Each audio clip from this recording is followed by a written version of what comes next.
Hikayelerle İngilizce 2 Frank's Last Case Chapter 1 Sergeant Frank Spike sat behind his desk and looked out of the window. Outside, cars moved slowly in the cold gray rain. He looked down at the gray hairs on his arms. His round stomach pushed against the desk. This was his final month before he retired from the police. For Frank, his last day couldn't come too soon.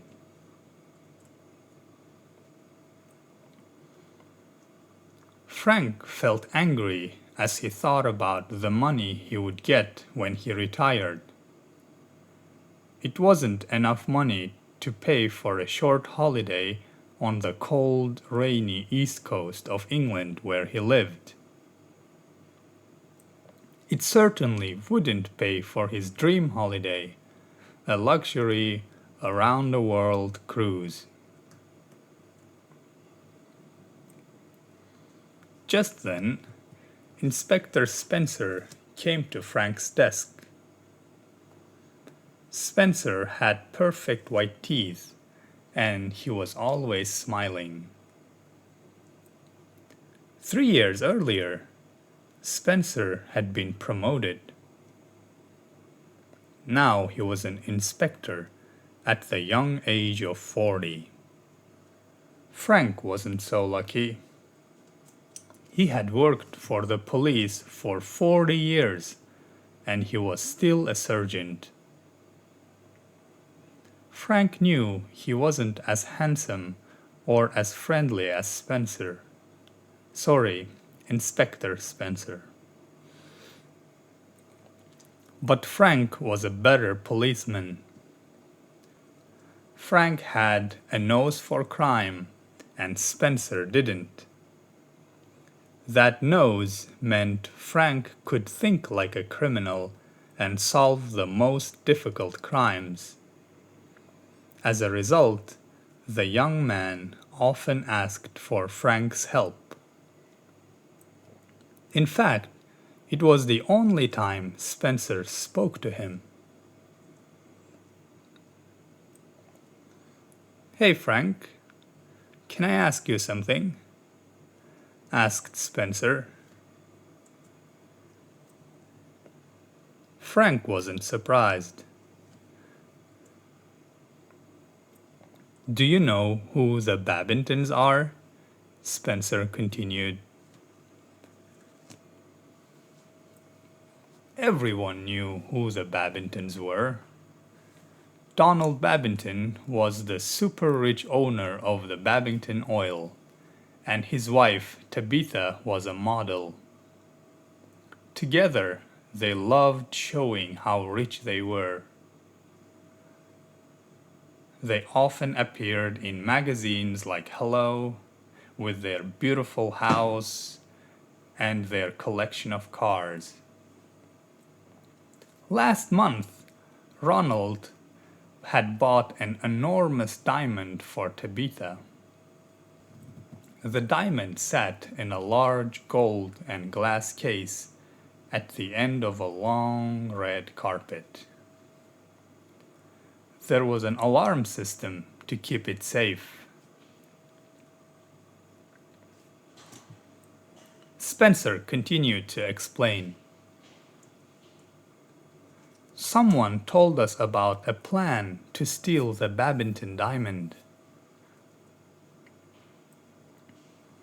Frank tried to look as though he was surprised. Peggy, the owner of the Dog and Duck pub, heard 2 local criminals making the plan, Spencer said. "She asked us to keep her name secret, of course." "Okay," Frank said. He waited for a question he knew would come. "So," Spencer asked, "what should we do? They haven't committed a crime yet." Frank looked out of the window. He remembered his retirement money. He didn't want to be alone in his retirement, but the money wouldn't even be enough to buy a cat. The sound of a car outside brought him back to the conversation with Spencer. He put his fingers together under his chin to look as if he was thinking. In fact, he was, but not in the way Inspector Spencer expected. "Listen, do this the clever way," said Frank. "Let them steal the diamond. If you catch them with the diamond, you can arrest them. No problem." "But Frank," said Spencer, "we would need the Babingtons to agree. And there are laws against trying to trick criminals like that, you know." "That's why you let them steal the diamond. Then, as if by chance, you stop them for driving too fast as they escape. Search the car and find the diamond. You don't need to tell anyone that we knew about their plan. And they'll go to prison."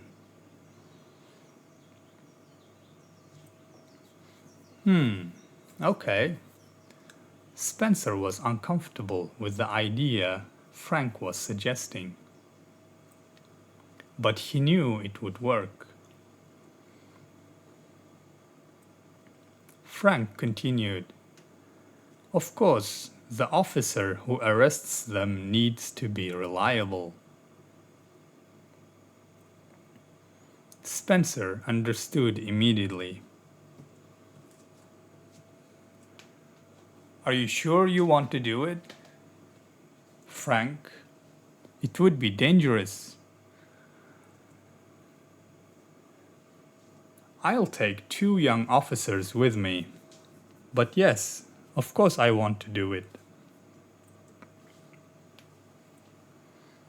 "Why?" asked Spencer. "You're going to retire soon. Don't you want to take it easy?"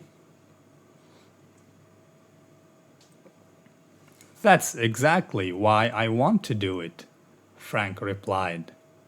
"My last case will be my best." Chapter 2.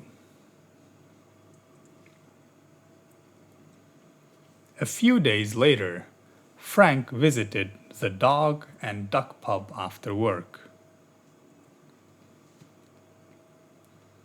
"Did you get it?" he asked Peggy as she gave him his drink. "Yes. I have now got a perfect copy of the Babington diamond," she said. "I told the glassmaker I was a big fan of the Babingtons, and I said that my boyfriend wouldn't buy me a diamond of my own." "You need a new boyfriend," said Frank. "If I were your boyfriend, I'd buy you a diamond ring and take you on a long luxury cruise." "Oh, really?" she said and smiled. Chapter 3. Frank was sitting in the back seat of the police car. The car was hidden in a small road next to the Babington house. In the front seats were 2 strong, young police officers.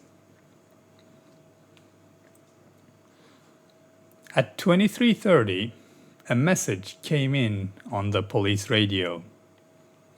The thieves, a man and a tall woman, had met outside the Dog and Duck pub. At 23:37, they got into a car. The man started the car and drove away from the pub. At midnight, the thieves passed the hidden police car on the way to the Babingtons' house. At 0:13, the woman climbed over one of the garden walls. A second hidden police team watched her climb over while the man waited in the car.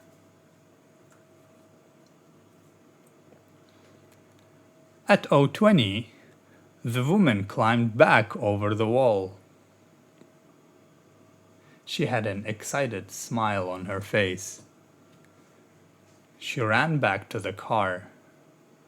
Smiling, the man waited for her to jump in, and then they drove away. Chapter 4. Almost immediately, the thieves passed Frank's car.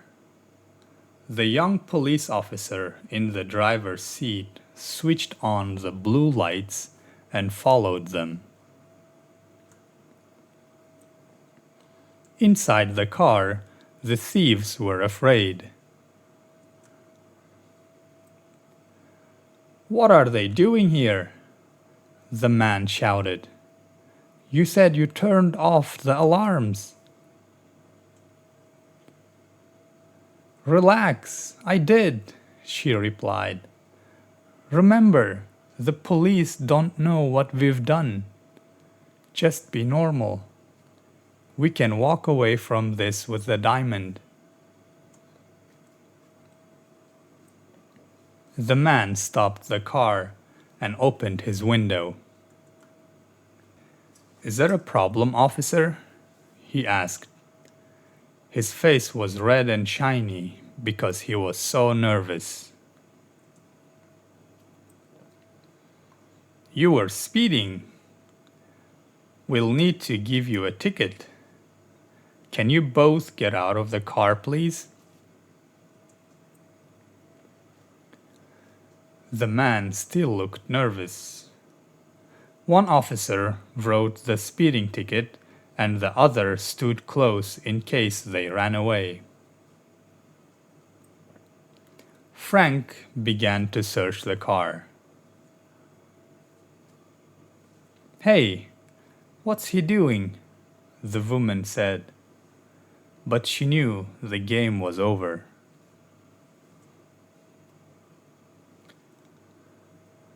Frank breathed heavily as he started looking under the seats. His hand felt something smooth, hard, and cold under the front passenger seat. The Babington diamond. He took the diamond and put it in his jacket pocket. At the same time, with his other hand, he took something very similar out of his trousers pocket. He held it up. "Okay, you two," he said. "You're under arrest for stealing this diamond." Chapter 5. While the young police officers arrested the criminals, Frank held the evidence up for everyone to see. In the light from the moon, it shined every color.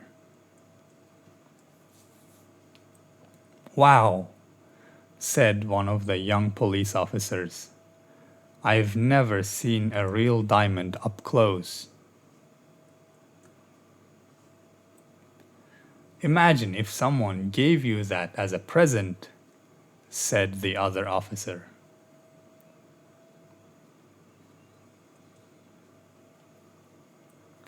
Just imagine, Frank agreed. He carefully put it into an evidence bag. Half an hour later, back at the station, he gave it to Spencer. Spencer took it from him carefully, as if it was a new baby.